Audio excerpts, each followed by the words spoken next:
Muy buenas, bienvenidos a un nuevo vídeo del curso de Swift 5. En esta ocasión vamos a ver las propiedades escaping y non-escaping de los closures. Un temazo que ya estamos viendo en los vídeos anteriores. Entonces vamos a abrir nuestro Xcode, nuestro entorno de desarrollo.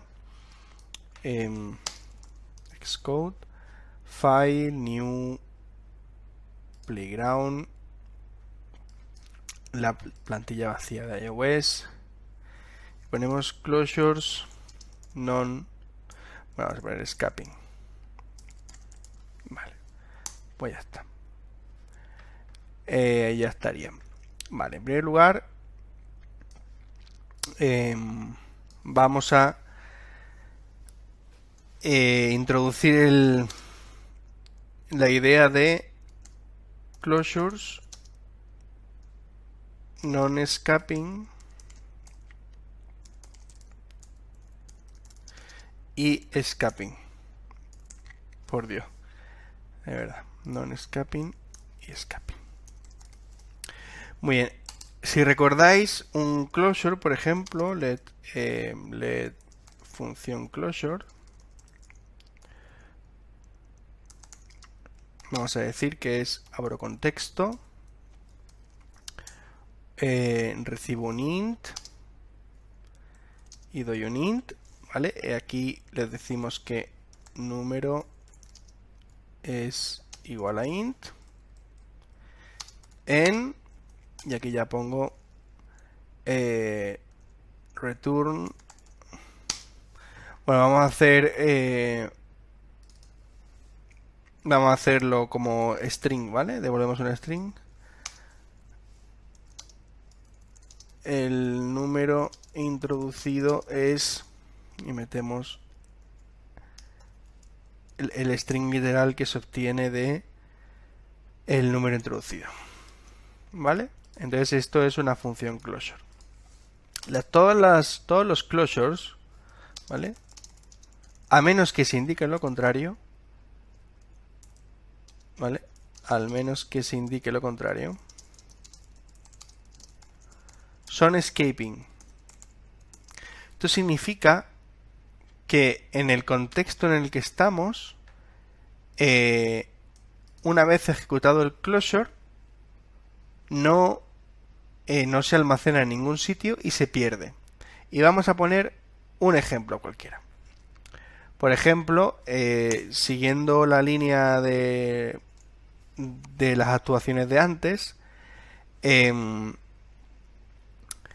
una función, por ejemplo, sumar 42, que veníamos arrastrando de otros ejemplos, le decimos sumar 42 al número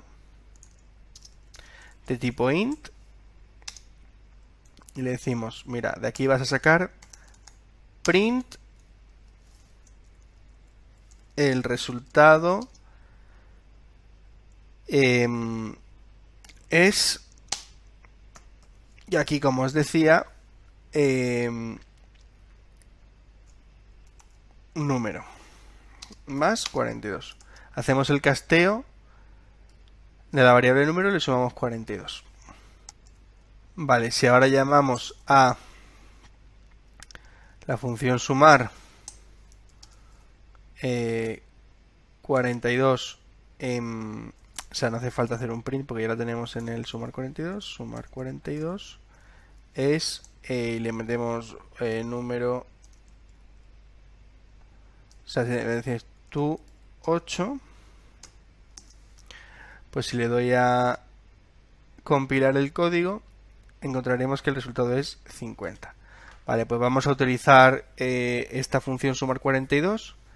He puesto como ejemplo para coger fluidez con los closures, esta función closure, ¿vale? Que ya además os introduzco cómo se devuelve un string, que no deja de ser al final igual que hacer con un int, pero devolviendo un string en el return. Bueno, entonces, con este ejemplo vemos que nos devuelve un string que dice resultados 50. Podemos hacer, bueno, nos imprime, esta función no devuelve nada. Podemos hacer un print y decirle empieza función sumar 42 y vamos a ponerle print acaba función sumar 42. Yo soy un tonto de las tildes, que se pueden poner sin problemas en los comentarios y en los prints, pero ya está. A veces pierdo mucho tiempo. Bueno, entonces, como os decía antes, todos los closures son escaping, ¿de acuerdo? Entonces, o sea, son non-escaping, en el sentido de que una vez que se ejecutan no escapan del contexto y se pierden, se borran. Entonces, cuando nosotros creamos una función, por ejemplo, como hemos visto antes, una función closure, bueno, con un closure dentro, que por ejemplo sería el aplicador de funciones, o el ejecutador de funciones, le debemos introducir un closure, ¿vale? Una función que va a recibir un int, ya sabéis, y para decirle al closure que no vamos a devolver nada, utilizamos esta palabra reservada void, ¿vale? Esto lo vimos en el contexto de las funciones y esto al final viene del Objective-C, y void es decir que no devuelve nada, ¿vale? Recibe un int pero no devuelve nada. Y sí o sí, como tenemos que utilizar esa estructura para declarar un closure, es decir, recibo un parámetro y doy otro parámetro, pues aquí recibo un int y no devuelvo nada. Entonces, este es el primer parámetro que recibimos. El segundo parámetro que recibimos ya sería un nombre, un número, y entonces le decíamos tu número, que va a ser de tipo int. Vale, ahora cerramos los paréntesis y abrimos el contexto de la función y le decimos ejecutar la función con el número que hayamos recibido. Se entiende, ¿no? Creo que ya viniendo de los dos vídeos anteriores vemos que perdón, utilizamos la función que le pasamos como parámetro de entrada, que va a ser de tipo int, que no devuelve nada. Si os fijáis, esta función recibe un int y no devuelve nada, y el número. ¿De acuerdo? Entonces ya tendríamos la primera situación. Vamos a poner un esquema parecido al de arriba, que es, oye, empieza el aplicador de funciones.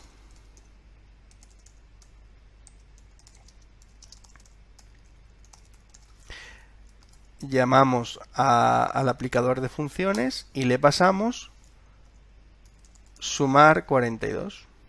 ¿De acuerdo? Y solo le pasamos el nombre de la función, porque aquí le hemos dicho que solo vamos a pasar el nombre de la función. Y luego el numerito que queramos, por ejemplo, este famoso 8. Y le decimos acaba el aplicador de funciones con sumar 42 para que sepamos dónde estamos. Vale. Entonces, si ejecutamos nuestro código, ¿qué he hecho? Ah, vale, ya está. Cuando ejecutamos nuestro código, vemos que empieza función sumar 42. Bueno, le voy a poner aquí un salto de línea para hacer más claro el código. Y voy a volver a ejecutar nuestro código. Entonces, empieza la función sumar 42, el resultado es 50, acaba la función sumar 42. Empieza el aplicador de funciones con sumar 42, le pasamos el número 50, por lo tanto, el número 42 y un 8, por lo tanto el resultado es 50, y acaba el aplicador de funciones sumar 42. Este closure que hemos definido aquí, bueno, que hemos definido como parámetro de entrada, es non-escaping, no sale del contexto de esta función. De hecho, no lo podríamos usar tendríamos que declarar otra función con parámetro de entrada. Bien, Entonces, eso sería lo que hemos visto anteriormente, un non-escaping. Ahora vamos a ir a los escaping closures. Vale, los escaping closures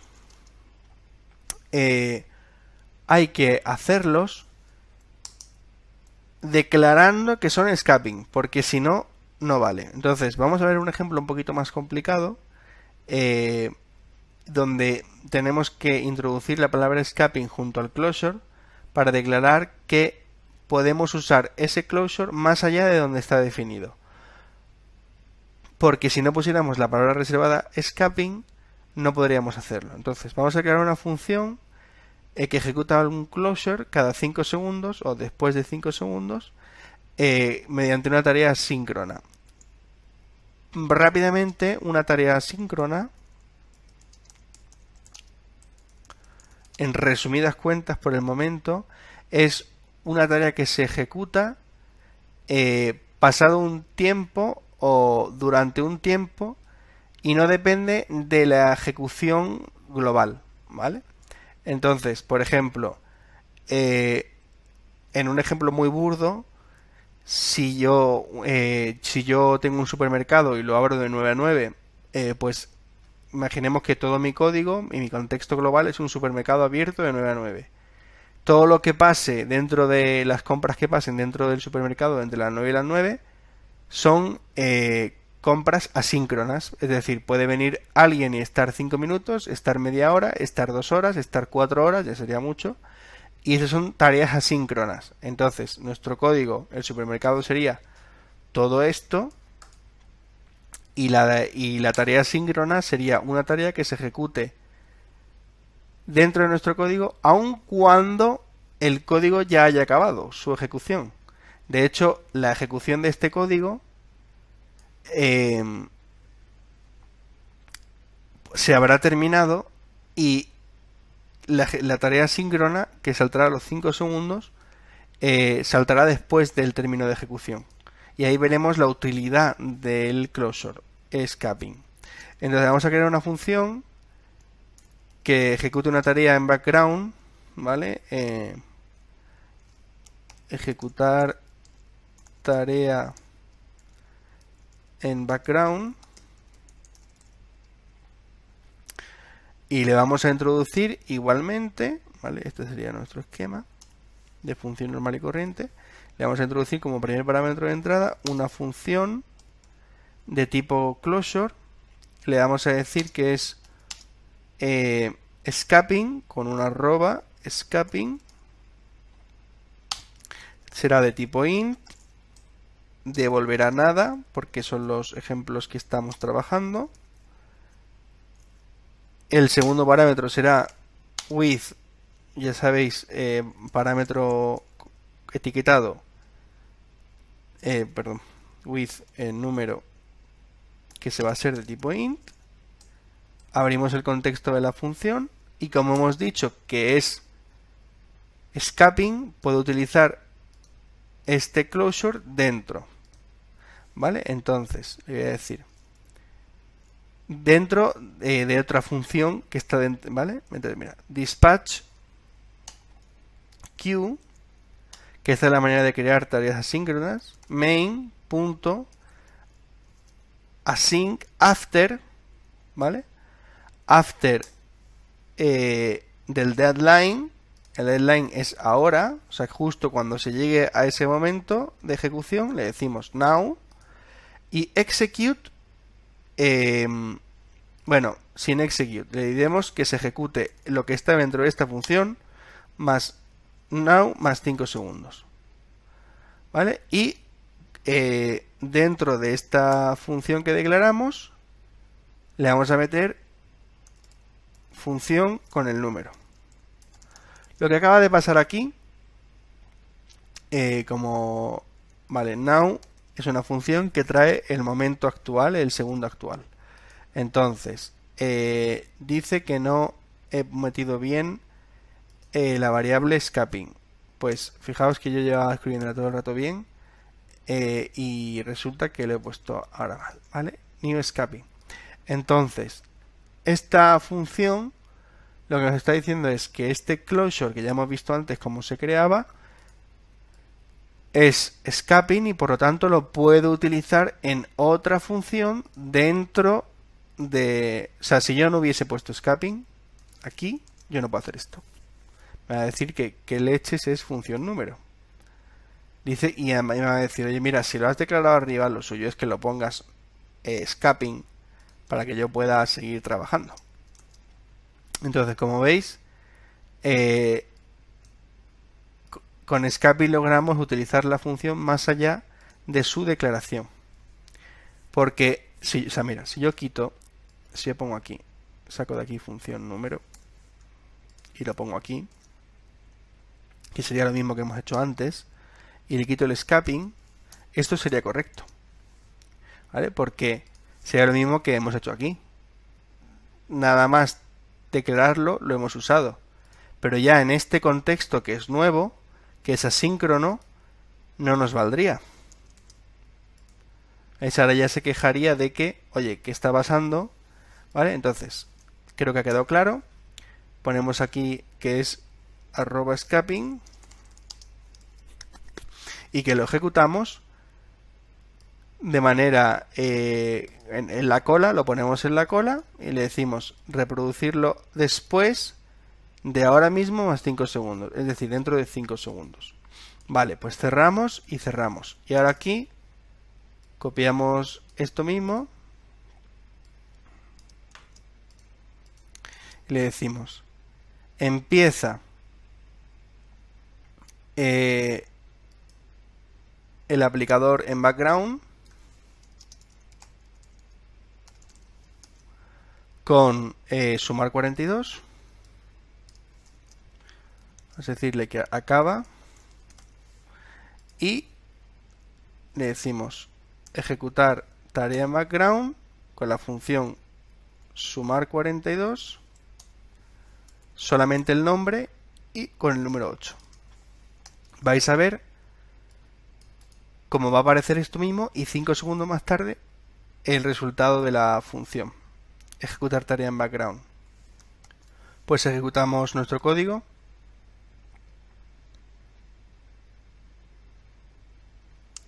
Una vez que se haya puesto aquí todos nuestros prints, 5 segundos después aparecerá esta expresión. De hecho aparecerá esta y luego aparecerá esta. ¿De acuerdo? 4, 5, ahí está.